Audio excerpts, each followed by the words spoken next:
Alright, so we're going to go ahead and do what should be our last video for special relativity. And this is where we're going to apply it to Maxwell's equations, to electricity and magnetism. So basically this is electricity and magnetism plus relativity. So a lot of times this is something that's done at the beginning of a course in relativity, but I think it's a little better to do at the end because in order to understand this relationship, you have to know all the stuff that we have done so far about length contractions and things like that. And right here, we don't have that done prior to this. So now's a good time, I think, to go ahead and look at this. And this is originally what was done. What we're about to do is what was attempted to have been done back in the early days of electricity and magnetism after Maxwell found a link between the two. A lot of them spent a long time trying to not just find a link between them, but actually make them the same thing. And they failed, of course, because they were trying to use Newton's laws of physics, his kinematics and Galilean transformations. Uh, so what ultimately happened was Einstein came along and said, no, the failing is not in E&M, the failing is in the mechanics. And he, of course, did his relativistic mechanics, which we've been studying, and it actually fixed this. It took it from being electricity and magnetism to really just being electricity, and then in relative situations, it could appear to be magnetic. So ultimately, what we'll show here is that magnetism is really just the electric force from a different point of view.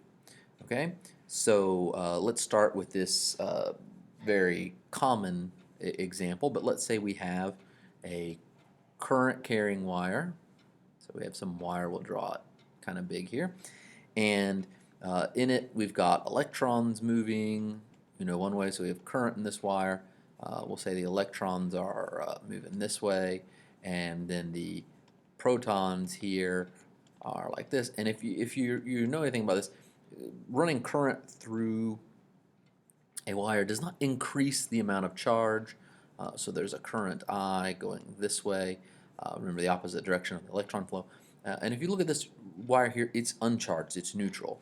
So if we put a little positive charge here outside of this wire, it's not going to notice anything about the wire. There's going to be no force if it's just sitting still. Its velocity is 0, and it's going to experience no force at all. Okay, and that's what we'd expect because this is basically has a charge then. As far as this other little charge here, this wire has a charge of 0. And so nothing happens because for every positive charge, there's a negative charge. But now let's look at the same wire, and let's have our positive charge moving next to it. Because if you remember, one of the rules for magnetism was that it only affected particles that were in motion. So we had calculated that a current carrying wire had a magnetic field around it, but a charge just sitting stationary next to it wouldn't experience any force from that magnetic field. And so here's the big reason why.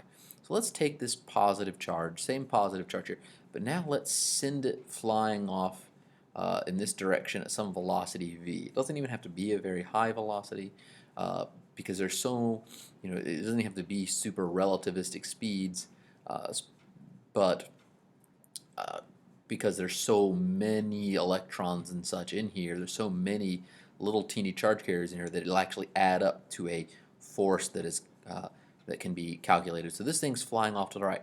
Well, what's going to happen? Well, one, the electrons are moving with it, so nothing really happens to the electrons, right? But from its perspective, the electrons are stationary. Let's say it's moving at the same speed that the electrons were moving with. So as far as it's concerned, the electrons are stationary, and the positive charges are moving to the left. And if the positive charges are moving to the left at some speed v, what's going to happen is they're going to contract. The distance between them is going to contract. And so they're going to all bunch up like this. And if they bunch up like this, you're going to have an excess of positive charges, right? So now if we look at the situation, we have a lot more positive charges here than we do negative charges due to length contraction, right? Over here, For every positive, there was a negative, no net charge. But this one has a Q that's, well, I should just say, shouldn't write an equal sign. Oops, shouldn't do that either. It has a charge, drawing my sign the wrong way, a charge that is greater than 0. Now, looking at it, has some positive charge. And if it has a positive charge, what it's going to do is it's going to push this electron away from it. It's going to repel it, right? This electron is going to be repelled away, right? It's going to have some big Coulomb force acting on it.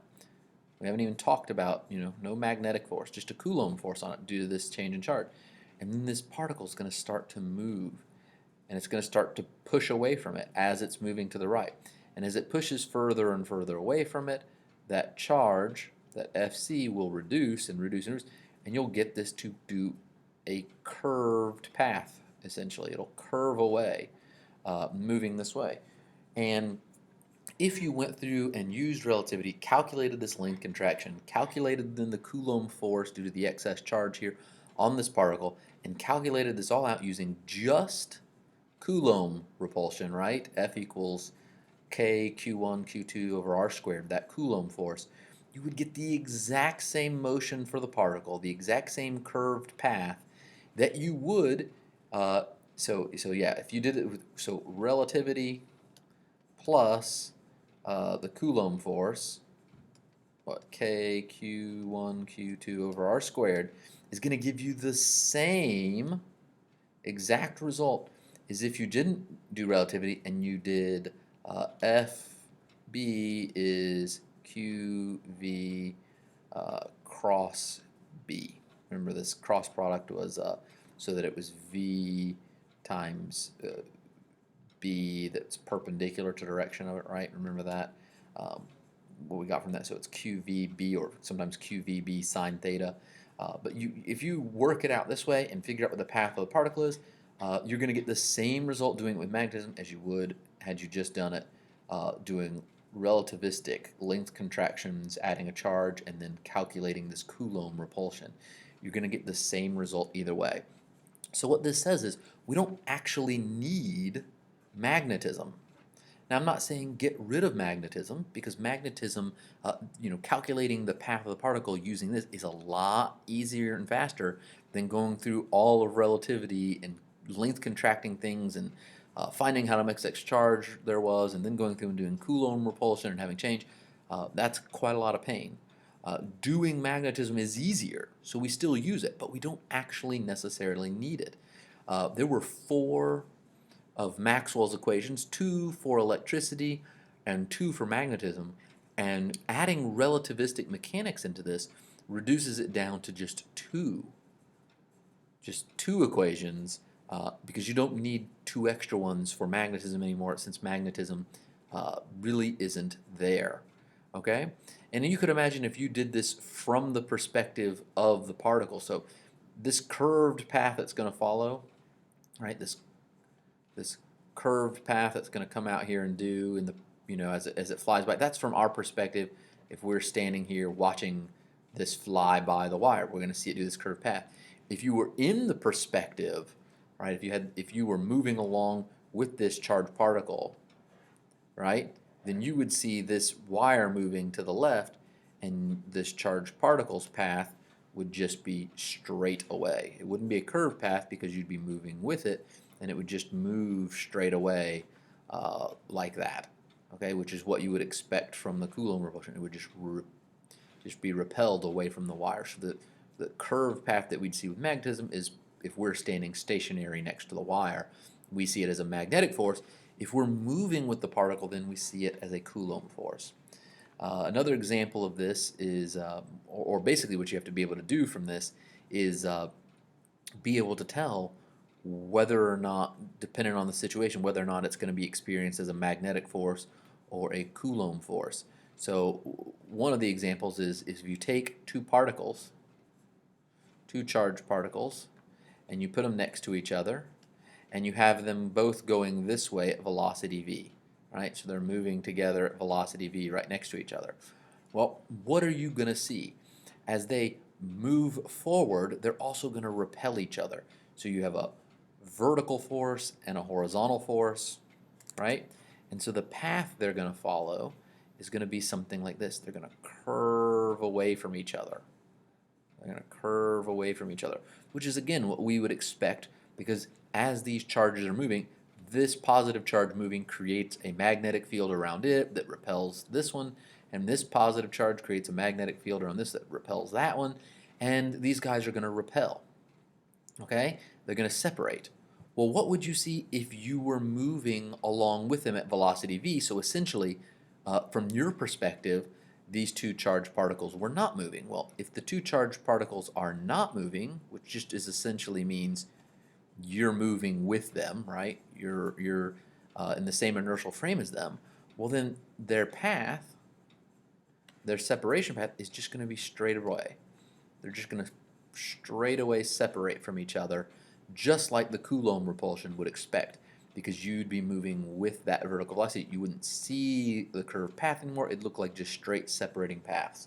So in one perspective, when the charges are moving relative to you, you see this as a magnetic force, right? And not a Coulomb force, whereas down here, you see this as a Coulomb force, an electric force, and no magnetic. So magnetic force is greater than 0 here, Coulomb force is greater than 0, and then here, of course, the magnetic force is equal to 0 if you're moving with them. Okay? So one last little example about this is imagine you were on a train. We have two people. All right, so we have a train here. We like to go back to the old train examples because that's what Einstein used a lot of. And so we have this train going along, and we have a proton or something floating in the middle of the train, and there's someone standing here on the train. And this train is moving, velocity v, near the speed of light. And then we have someone else standing, stationary observer out here on the side of the track. Well, as the train goes by, right, so it's going along on the tracks, as the train goes by, this observer, the stationary observer, stationary, in quotes, stationary,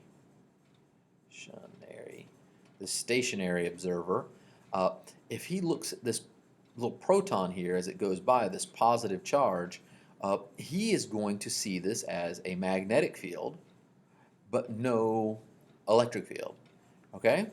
But the guy on the train looking at the exact same situation, well, he's moving with this particle, right? So he's not moving relative to the particle. So if he had like some little meter or something like that and he was looking at the magnetic field, he would get no magnetic field, but he would get a Coulomb field. He would get an electric field around it. So essentially, what you're trying to get out of this is magnetic fields are just moving electric fields. Okay? And all of these examples, these three examples I gave, you can see, or you should be able to see how the magnetic fields, which we got all the, we got the particles that would go in curved circular kind of paths, how adding in velocities to these things and doing relativistic velocity things, how we can get back exactly the magnetism without using magnetism. So ultimately, we just have electric fields, and magnetic fields are just electric fields from a different point of view. They're just moving electric fields from a relativistic point of view. Okay? So just be sure that you can identify whether or not situations would appear to be as magnetic or appear to be as electric fields. Okay? I think that's pretty much all for this one.